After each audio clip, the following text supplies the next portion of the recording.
video is about one of my favorite subjects, YouTube.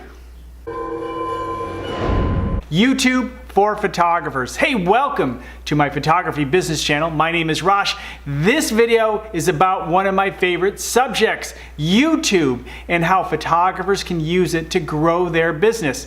Now, I have a number of things to talk about, such as why you might want to consider YouTube, but also some of the information that I have for you about growing a YouTube channel. I've uploaded over 1,000 videos through the years to YouTube, and I've also supported other YouTube channels to grow, and I've learned what works and what does not. Plus, I have some pretty good relationships with other YouTube educators who have really clued me in on how they've helped their clients grow, so I want to share that with you. Video is becoming more powerful to help get the message and share the story of a brand or a business, and this includes photographers. I've noticed that photography channels tend to do very well within social media, and that is especially true here on YouTube. Now, don't get me wrong, YouTube is very hard, but once you get the momentum going, it can be really beneficial to your career as well as your business as a photographer. You don't have to get into YouTube to be a YouTube star. You can use it to focus on sharing your story locally on your website. You can embed your videos, but you can also use it for SEO. If you start to develop traffic on your YouTube channel, some of the traffic from there may go to your website, which can be helpful for search engine optimization. You have to remember, YouTube is a Google product, and Google loves people who succeed on Google products. And so a good channel making some headway certainly can be beneficial to you in multiple ways. Let me start off by sharing a tale of two YouTube channels. One YouTube channel has about 1,500 subscribers and 830 or so videos. The other channel has about 850 subscribers with about 110 videos. And each channel is growing at a different pace. And there are reasons for that. The 1,500 subscriber channel is obviously a little bit bigger than the other channel, but it had to get there with a lot more videos over a longer period of time. And that's because the videos were of many different topics. It was a variety channel. Yes, it was focused, and it is focused on marketing and business. Maybe you're getting a hint about this. And it took time for it to grow because when one video was uploaded, it was on a specific topic, such as search engine optimization. Then maybe the next video was on Facebook or Instagram or some other type of marketing technique. And people who subscribed to that channel didn't necessarily care about Facebook if they subscribed for SEO. So it took a while for the channel to grow for reasons I'll explain in a moment. The other channel, if you haven't guessed, is this channel with about 850 subscribers and 110 videos. And it grows a lot easier. Why is that? Well, when I started this channel about 1.5 years ago, I focused on pricing for photographers. And then I branched out a little bit more into the business of photography, which is where we are now. And I'm really kicking off this channel with 31 days straight of videos to support my photography community. But it grows a lot easier because it's easier for people who subscribe to this channel to watch one video to the next, because it's more than likely that people who are interested in the photography business or pricing their photography would be interested in the next video that I upload. This demonstrates the fact that you're best to look at your YouTube channel is one big playlist. A playlist of videos, one leading to the other, all with a similar theme. That way, when someone subscribes or watches one video and maybe another video is suggested for that person, they'll be more interested, more likely to watch that next video. And when people watch multiple videos on your YouTube channel, that's a positive signal to YouTube to share more of your videos. And that's how you win on YouTube. So the more defined you can be with your channel, as long as there's an audience for that topic, the better off you're going to be and the faster your channel will grow. Now, obviously the value of your video, the quality of your video is still very important, and it most certainly takes time to get used to talking to the camera. Many of us as photographers are used to being behind the camera, not in front of the camera, so that takes time to develop and learn how to create good videos, find good topics, which we'll talk more about in a minute, as well as going through the process of uploading videos and thinking of new ideas. It does take time and energy. However, when you do it right, it can really help you in the long run as part of your brand and growing your photography business. Now, I have more to share with you related to the details of how you should approach a YouTube channel. However, if you just want to understand the very foundation of what you need to do, you need to think of your YouTube channel as like a Netflix binge watching platform, taking one person from one video to the next, and then onto playlists and continually watching your channel. People coming back to your channel. People looking forward to your next video. So when people subscribe and hit the bell icon, they're notified and they go right there immediately as soon as you upload that video. This kind of information is very important to YouTube. YouTube wants to serve videos to people who enjoy watching your type of video. In other words, YouTube, more than anything, you can talk all you want about the algorithm. More than anything, YouTube tells us that they follow the viewer. So that means if somebody watches a video of yours, well, YouTube may show another one of yours, maybe not. But if someone watches 2 or 3, they're more likely to show them more of your videos over a long period of time every time they log into YouTube, because you've shown that you're interested in that topic and in that creator. So you have to do the same kind of a thing. That's why it's so important to get people from one video to another. If you understand that, you're ahead of many on the YouTube platform. There are some important metrics which will help you improve your channel and give you guidance as to if you're doing a good job or not on your channel. And these metrics are watch time, the most important metric that YouTube cares about. And I'll talk more about these in a moment. Retention rate, audience retention rate is really important. How long are people watching your videos? And the next is click-through rate. I'll talk more about that. And the last one is, where are people coming from to see your videos? Are they finding you through search? Are they finding you through suggested videos? Or are they finding you from Google or somewhere else on social media? It's important to understand where your best and high quality viewers are coming from. Watch time is by far YouTube's #1 metric. And as we mentioned before, keeping people on the platform is very beneficial. However, it's also important for you to get people to the platform. Using your email list or social media can also be beneficial in supporting your channel. So even if people leave your channel for another channel, as long as they started with your channel, believe it or not, you get a little credit for that. Now there's another side to that. Maybe you have some links on your channel saying, hey, go to my website, look at my portfolio. Well, that can actually hurt your channel because YouTube doesn't want people to leave YouTube. And so when you're doing things that encourage people to leave the YouTube ecosystem, you could be punished for that. And so you want to do all the right things to keep them there and encourage them. And that can include working with other photographers and other channels. Collaborate with other channels. Remember we talked about partnering, how partnering can work together within social media? This is especially true on YouTube as a way to support fellow brands, photographers, and influencers. Retention rate is an important measure that you should make note of in your analytics.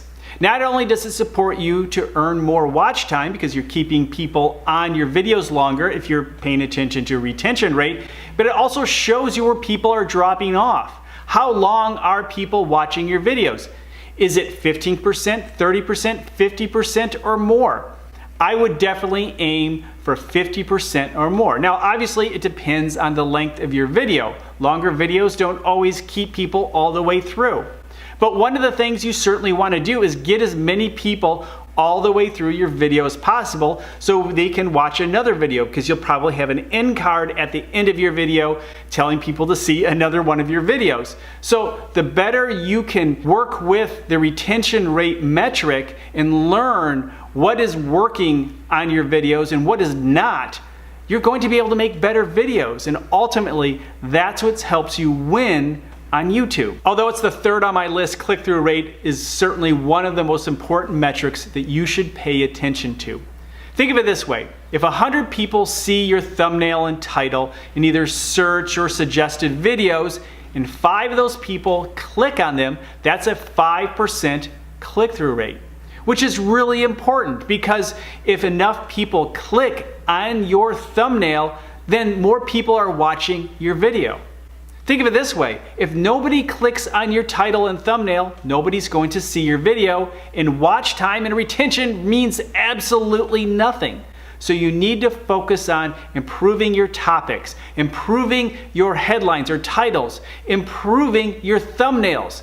If you get the combination right, you win. There are 2 main ways people find you through YouTube to watch your videos, and that is search and suggested videos or browse features. In other words, YouTube is putting your video in front of people who they think will be interested in that video. And that is most of what YouTube is trying to do. Get the right video to the right person at the right time. If you think about it, some people prefer short videos. Some people prefer long videos. Some people prefer short videos in the morning but long videos at night. It can get really complex. And that's what the algorithm is trying to do. Find the right solution to what people are searching for, the best video, and usually the best video is the one that people click on and watch the most of, and the videos that people may most likely want to watch next after watching one video to another. So YouTube has a complex job. So your job is to make it as easy as possible for YouTube. When it comes to suggested videos, which is actually more powerful than the search feature on YouTube, you really need to think about the videos that people will want to watch from one to another, as we've been talking about, putting them in playlists and making them official playlists. This is really important because this helps YouTube understand which videos are part of a series or are related. One of the techniques that I like to use to get more views to my new videos is called the Video Suggestion Ladder, VSL. And I actually have a video on that topic on my other channel. So just put in search Visual Suggestion Ladder after this video and it'll take you right to it, and I bet you'll find it very helpful. A really good way to get traffic to your YouTube channel is through search, especially when your channel is young. So you need to understand the SEO, search engine optimization of YouTube. And basically it starts with this: your headline, your title tag, making it extremely clickable. And of course you need to have your keywords in that title along with something else that'll make it extremely clickable, something that will excite people to actually click on that video. Your thumbnail is very important. Remember the click-through rate? You need to have something that will encourage people to click when they see your thumbnail as part of the search results.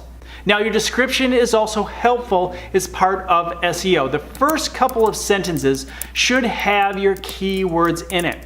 You can also put keywords in the tags, and I'd be very focused as it relates to tags. Tags have a very low weight when it comes to the overall SEO, but in the very beginning it can be helpful to guide YouTube as to what category or what this video is about.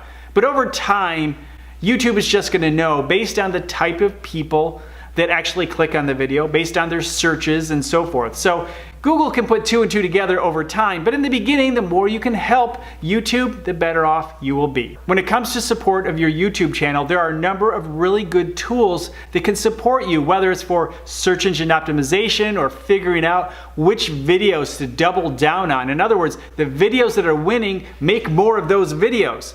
These tools will help you figure that out. One is called TubeBuddy. It's an excellent tool. It has a lot of features. Now, a lot of these tools do have crossover features, but each one has its own specialty and it's better at one thing versus another. So you have TubeBuddy, you also have vidIQ, which is a very helpful tool, and also Morning Fame. These are the 3 tools that I use to support my channels. There are a million little things that you can do to support your photography YouTube channel. Your topics are really important, but creating great video is ultimately the best thing you can do. And that again takes time and practice. Understanding that audio is probably one of the most important things when it comes to making videos. But you have some skills because you're a photographer, and so you can bring those skills to this video platform. Again, focus down into a niche. Remember, you can expand later, but find your niche now. I've watched many channels taking on too many things at once and go nowhere, while other ones focus on something that seems like, wow, that is just a thin topic. How can they go on forever on that topic? They very well may not, but they certainly make a lot of traction early on and then spread out a little bit as they gain their audience. My next video is one you should probably watch. It's about search engine optimization, which is highly related to this topic of developing your YouTube channel. You can cross over some of the concepts and ideas, and I use them all the time. I learn a little SEO about my website, and sometimes I apply it to my YouTube channel, and some of the things I learned on my YouTube channel I apply to my website. So I recommend, if you're really interested in having people find you through search, whether through Google or YouTube, take the time to watch the next video. Try to make your videos as concise and to the point as possible. Learn how to edit well. There are a number of editing platforms out there that you can use. If you have an Apple Mac, you can use iMovie. I use iMovie all the time. Now, I also use Adobe After Effects and also Premiere once in a while, but for the most part, I use iMovie because it does what I need it to do most of the time. Fortunately, there are a number of free applications out there to help you edit your videos. But one of the best lessons that I have learned is that editing really helps you tell the story. You need to be able to tell a story, whether it's educational or a documentary or an interview. There's a story in every video that you create. And you need to understand what that story is. What is the beginning, middle, and end? And how are you going to hold those people through? And how are you going to keep people interested and entertained throughout your entire video? If you're really interested in growing your YouTube channel, you should definitely get involved in the YouTube education community. And there are a number of good people to follow in that space. Let me give you a list of a few, although there are many excellent ones. Okay, the first one, Daryl Eves. I highly recommend him. Tim Schmoyer, Brian G. Johnson, Nick Nimmin, Matt Gillian, Roberto Blake. Definitely check out those channels and more. Find somebody that you really connect with to help support you to grow your photography YouTube channel.